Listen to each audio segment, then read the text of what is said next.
আমি গরিব ঘরের সন্তান। আমাকে স্যাক্রিফাইস করা শিখায়ও না। ছোটবেলায় পছন্দের খেলনা দেখে কান্না করতাম। 2, 4, 5 টাকা করে জমাইতাম। জমানো টাকা নিয়ে দোকানে যাইতাম।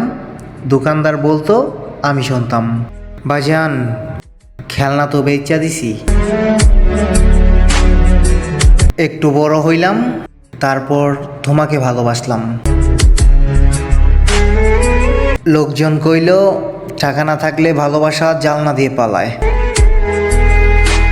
টাকা কামানোর জন্য আজ আমি দূর প্রবাসে, আর তুমি অন্যের ঘরে।